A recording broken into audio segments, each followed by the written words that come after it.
Ir gavau tokių nusiskundimų po praeitos paskaitos, kad mano prezentacija buvo labai bendra ir tokia labai nepraktinį panaudojimą. Bet tiesiog galėjau daugiau pasigilinti arba taip sakant, daugiau iš savo tokio gilesnio požiūrio papasakoti. Tai ir dar per praeitą paskaitą apleidau truputį kanapę iš tos psichodelinės serijos, tai dabar du zuikiai vienu šūviu. Ir bus apie kanapės veikimo žmogaus organizme ir kodėl tas yra aktualu. Čia va tokios nuotrupos nuo mano Facebooko sienos, čia neseniai buvo tokia situacija, kad karts nuo karto kažkas paustino straipsnį apie va čia iš Daily Mailo, kad išaiškėjo visa tiesa apie kanapės ir po to atsiranda laikų 23, 11 šerų ir čia 59 komentarai. Tai atsidarai tos komentarus ir tikėsi, tokios rimtos diskusijos, bet dėja, taip sakant, pokalbiai yra super mamos LT lygio ir dar blogiau. Tai man kaip besidominčiam tą temą, tai yra biškai pakankamai liūdna. Iš tikrųjų, kiek žmonės savo argumentuose ir savo nuomonėse naudoja ne tiek mokslinius duomenis, bet iš piršto laužtas istorijas ir sąmokslo teorijas ir dezinformaciją, dar taip pasakyčiau. O dar blogiau tie žmonės, kurie kažką skaitė, kurie yra ten, tarkim, nežinau, marihuanos apologetai, jie grėbėsi už tam tikrų informacijos šaltinių ir pradeda akis draskyti, sakydami, kad čia yra vaistas nuo visko ir taip toliau ir taip toliau. Gaunasi, kad abi pusės vieną kitą bando peršaukti, bet iš to nieko gero. Tai aš pabandysiu, nežinau, gal kažkiek tos objektyvesnės informacijos pateikti, nes šį kartą mano, taip sakant, pozicija yra neutrali šito klausimo, aš čia nenoriu nei populiarinti, nei ką, tiesiog kiek aš esu straipsnių mokslinį peržvelgęs savo akim, koks man pačiam įspūdis susidarė iš tų visų tyrimų. Tai stengsiuosi aš tą kažkiek pristatyti ir šiaip manyti informuoti, kas tai apskritai per daiktas ir kas daro mūsų organizmą. Tai pagrindinės veikliosios molekulės atrodo taip kanapėje, yra THC, tetrahidrokanabinolis ir CBD kanabidiolis. Ir dar yra virš 80 tokių psichoaktyvių terpenoidų, kurie egzistuoja marihuanos augaluose, kurie ten turi savo specifinius profilius, bet šitie du yra iš esmės pagrindiniai. Tai ką jie tokio daro? Šiaip atrodo tokius sudėtingos molekulės, bet čia dar pusė velnio. Tai iš tikrųjų mūsų kūne yra sintetinamos va tokios molekulės, anandamidas ir arachidonilglicerolis. Jos yra mūsų endokanabinoidinės sistemos dalis. Ir šitos dvi molekulės, jos veikia endokanabinoidinius receptorius. Tai yra mūsų kūno kažkokios ląstelės, jos paviršiuje turi tam tikrus baltymus, kurie atpažįsta šitas dvi molekulės ir taip yra perduodami signalai tarp ląstelių ir reguliuojami visokie biocheminiai mechanizmai. Tai gal iš principo atrodo, kad šitos dvi molekulės kaip ir nelabai panašios į šitas, bet čia aišku taip yra tik todėl, kad mes žiūrim čia jas plokštumoje, bet ne erdvėje, kaip jos yra išsidėščiusios. Dar čia reikėtų konkrečiai žiūrėti į tą receptorių, kaip ta molekulė ten atsisėda į tą receptorių. Bet tiesiog, iš visų dalykų, ką man šiaip teko žiūrėti, kaip alkoholis veikia, kaip visokie kitokie vaistai veikia, tai čia atrodo man toks vienas iš retesnių atvejų, kada iš esmės grinai mimikuoja kažkokį natūralų neuromoduliatorių organizmą. Tai patys receptoriai mane truputį nustebino, kai pirmą kartą domėjausi, kas ten per receptoriai ir kur jie randami. Visada, kad jie yra praktiškai visur organizme ir iškart šitą mintis kelia klausimą, kad jeigu tie receptoriai yra visur ir juos veikia tie endokanabinoidai ir kanapės veikliosios medžiagos simuliuoja tos kanabinoidus, tai kad iš esmės tų poveikio turėtų būti gan pakankamai daug tam organizme. Ir toliau šitą prezentaciją pamatysit, kad jo, iš tikrųjų taip ir yra. Tai kas buvo įdomu, kad šitų receptorių, pavyzdžiui, CIBA1 receptorius geno variacijos, jos turi dauguma žinduolių, tai šiaip praktiškai paimta tokį žinduolių, duok jam kanapės ir pamatysi, kad jį visai panašiai veikia. Šiaip receptoriai randami praktiškai visoje centrinėje nervų sistemoje, galvos smegenyse, nugaros smegenyse ir dar krūva visokių audinių, pavyzdžiui, hipofizėje, skydliaukėje, antinksčiuose, riebalų, raumenų, kepenų, virškinimo trakto, plaučių ir inkstų ląstelėse. Tai pagal tokį išdėstymą iš karto atrodo, aha, veikia galva, kas veikia mąstymą ir veikia labai daug dalykų, kurie susiję su maisto visokių virškinimu, tai turbūt veikia ir metabolizmu. CB2 receptorius yra labiau asocijuojamas su tais visais, kaip čia pasakyti, farmaciškai patraukliais ten veikimais, kurios tengiasi emuliuoti ten visas kompanijos vaistų. Tai yra energetinis atsakas, kas yra buitiškai skausmo malšinimas ir antiuždegiminis atsakas. CB2 pagrindai yra šiaip randamas kaip sakyti, imunologinio pobūdžio ląstelėse. O, čia va tada toks paveiksliukas ir jis parodo, kaip yra išsidėstęs pelės smegenų pjūvėje CB1 receptorius. Tai va dabar spėkit, kuri čia spalva reiškia receptorių? Jo, mėly. Tai kaip matote, iš tikrųjų čia yra praktiškai beveik visose smegenyse, tik tam tikrose struktūrose matome, kad yra keletas blind spotų. Tai, sakant, ne iš piršto laužiu sakydamas, kad tai veikia praktiškai visas smegenys.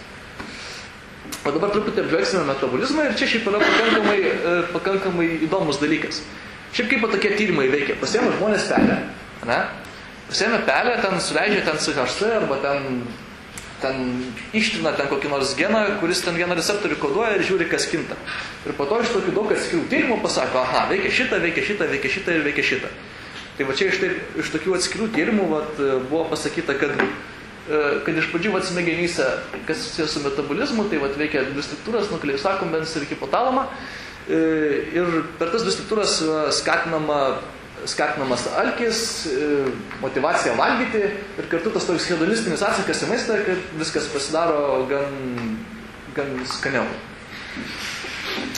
Toliau eina pagal laikrodžio rodyklę virškinimo traktas ir kepenys. Virškinimo trakte yra skatinamas apskritai maistinių medžiagų pasisavinimas, o kepenyse de novo lipogenezė, reiškia, yra kepenyse skatinamas riebalų sintezė nuo nulio. Riebalinėme audinyje skatinama ląstelių augimas ir diferenciacija ir vėlgi lipogenezė ir riebalinio audimo augimas bendrai. Ir čia kaip ir viskas į vienus vartus, ta prasme, vartoji kanapės ir storėjai, tavo auga riebalai. Bet kažkaip nėra tokio stereotipo, kad kanapės rūkas turi žmonės. Ir mes einam toliau ir biški vaizdas eina kitoks. Pavyzdžiui, inkstuose matome, kad insulino sekrecija pamažėja ir netgi insulino atsparumas padidėja. Tai insulinas pamažėja, reiškia, mažiau gliukozės yra verčiama į energetinės atsargas ir taip mažiau riebalų yra irgi kaupiama. Metabolizmas po truputį slinksta į vartojimo nekaupimą. Bet skeletinėse raumenyse matome, kad oksidavimo keliai yra irgi truputį pristabdomi ir gliukozės, kažkodėl pateikti, čia net klaidais, ir gliukozės yra pasisavinama mažiau. Tai toks kažkoks, nei šiandien, nei ten, tai tą daro, tai kitą daro, o to koks bendras vaizdas? O tokių bendrų vaizdų tyrimų yra pakankamai mažai. Ir to pasaka gaunasi įdomus dalykai. Tai koks nors tinklapis ir nori, gal padarysiu reportažą apie kanapę. Žino maždaug kokią nori nuomonę, pasirinkti susirankia iš šių tyrimų, ką nori ir pristato, storėja žmonės rūkantis kanapę yra blogai. Arba, kanapę rūkantis žmonės lieknėja, kanapė yra gerai. Ir dabar pariš, kuris straipsnis ir kuris yra teisingas ir kurį informaciją gali pasitikėti. Neaišku. Tai aš radau tik vieną tokį bendresnį tyrimą, kuris visgi ten 3 metais, man atrodo, JAV atliktas ir visgi nusprendė, kad bendrai paėmus meti svorį nuo rūkymo. Kas atrodytų visai logiška, nes šiaip rūkyti žmonės turi tendenciją mes svorį. Čia toks straipsnelis, kuris man pasirodė pakankamai anekdotiškas, čia Nature Neuroscience, pakankamai labai rimtas mokslinis žurnalas. Autorių, kaip matote, yra tiek ir dar etal, kas reiškia, kad dar čia buvo tokia nebloga meksikiečių chebra, kuri prisidėjo. Ir straipsnis vadinasi The Endocannabinoid System Controls Food Intake via Olfactory Processes. Reiškia, kad endokannabinoidinė sistema daro įtaką maisto pasisavinimui per uoslės kažkokius procesus. Ir man tai, kaip pažiūrėjau, straipsnio juokingai nuskambėjo, iškart šovė tokia mintis, Meksikos universitete kažkokiam krūva meksikonų susirinko, atėjo kartelio koks nors viršininkas, sakė, davai, chebrai, išsiaiškinkit, kodėl man parūkiu žolės sukyla alkis. Tai sudėjau krūvą žmonių, padirbo ir spausdino visai geram žurnale. Ir iš tikrųjų, ta skaidrė čia yra ar nėra? Kažkodėl tai nėra, bet aš galiu pasakoti, kas ten gero buvo. Iš esmės parodė, kad būtent pagrinde žmonėms sukilo alkis dėl to, kad yra smegenyse tokia struktūra, kuri vadinasi olfaktorinis aparatas.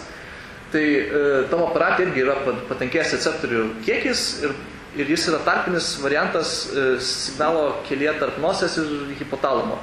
Tai vat būtent toj srity yra daugiausia tas signalas pakeičiamas ir sukeliamas būtent tas alkis.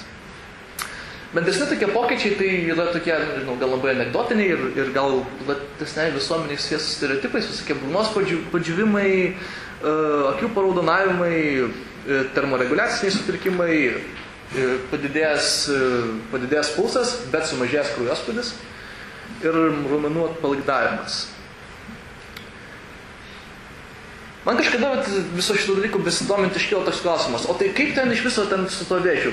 Aš vis girdžiu, kad ten žolė ten naudojama prieš kažkokį vėžį ar ten kažką, bet aš tai visiškai neįsivaizduoju, kas ten vyksta ir per kokius vartus ten viskas gali būti. Tai vėlgi susimedžiau rimtam žurnale tokį straipsnelį, čia Nature Reviews Cancer, tai irgi gana aukšto lygio. Ir radau tokį apžvalgą, kuriame pasakė, kad kanabinoidai iš esmės veikia tris vietas vėžio vystymuisi, tokias gan esminės, per skirtingus kelius. Tai yra angiogenezė, tai yra tas dalykas, kad kai pas tave yra kažkoks auglys, jis skatina, kad tam augliui būtų paduodamas didesnis kraujo kiekis ir auga aplink jį dar papildomos kraujagyslės, tai tas stabdo apskritai tų ląstelių augimą per kontroliuojamą jų apoptozę, tai yra jų irimą, ir jų judrumą, gebėjimą prikibti ir metastazę. Tai čia gan išsamei, bet tai aišku galioja ne visam vėžiui, o tik labai specifiniam tipam. Bet šiaip yra keista toks sutapimas, kad labai daug vėžinių ląstelių turi padidintą tų CB receptorių ekspresiją. Šitą skaidrę turbūt labai nepatiks marihuanos apologetam, kurie labai pastoviai teigia, kad čia yra auksinis vaistas nuo visų ligų ir jokių neigiamų dalykų nėra. Aišku, taip nėra, taip negali būti, nes bet koks vaistas turi šalutinių poveikių ir bet kokia medžiaga, kuri turi tokį receptorinį taikinį, kuris išsidėstęs tiek daug organizme, turi turėti kažkokių nemalonių dalykų. Tai vienas iš tokių irgi gan populiariai žinomų dalykų yra trumpalaikės atminties šlubavimas, kuris gali tęstis šiaip jeigu vieną kartą ten pavartoja 24 valandas, jeigu esi chroninis vartotojas, tai gali trukti iki mėnesio nuo baigimo. Taip pat ilgalaikis vartojimas yra siejamas su aibe tokių neurologinių problemų, kaip ilgalaikio nerimo išsivystymas, polinkis į šizofreniją, dar tai yra savižudybės rizikos faktorius. Bet su šizofrenija yra taip, kad kiek man teko skaityti, tai tas daiktas yra labiau linkęs šizofreniją vystyti žmonėse, kurie turi kažkokią genetinę dispoziciją. Ir taip yra rizikos grupėje. Taip pat krinta psichomotorika ir dėmesys. Ta prasme, jeigu jau esi užvartojęs kanapės, tai vis tiek prie vairo sėsti nerekomenduotina. Bet yra daug tokių gudočių, kurie mano, kad jie taip apgauna alkotesterius ir sėkmingai važinėja, kas yra nelabai gerai. Laiko ir erdvės sumokimo pokyčiai, vėlgi čia labai buitiška, bet kai kuriems žmonėms tai gan pasireiškia ekstremaliai. Iš viso, šiaip yra įdomu, nes aš garantuoju, kad jeigu čia yra žmonių, kurie kartais mėgsta karts nuo karto užtraukti, jie sakys, oi, man šitų dalykų nėra, man iš viso visiškai kitaip ir iš tikrųjų, kiek man teko bendrauti su tokiais žmonėm, tai tas efektų profilis yra toks platus, kad kiekvienas žmogus ras kažką, kas pas jį yra, ko šitam sąraše nėra ir turbūt pas kitus žmonės nėra. Ir tai yra nenuostabu, kai vėlgi receptorius randamas taip paplitusiai visam organizmui. Pas kiekvieną žmogų yra organizmas pakankamai savitas. Jo, ir taipogi, kai pastovi yra dirginamos smegenys, aišku, nemanau, kad bus nuostabu, jog atsiranda rizika vėlesniam amžiuje išsivystyti depresiją. Tai manau, aš kaip tik sutaupau laiką, ačiū už dėmesį ir mano palinkėjimas šiandienai tai būtų, ta prasme, diskutuojant apie tokius klausimus visada išlikti kritiškiem ir palaikyti konstruktyvų dialogą. Ačiū labai.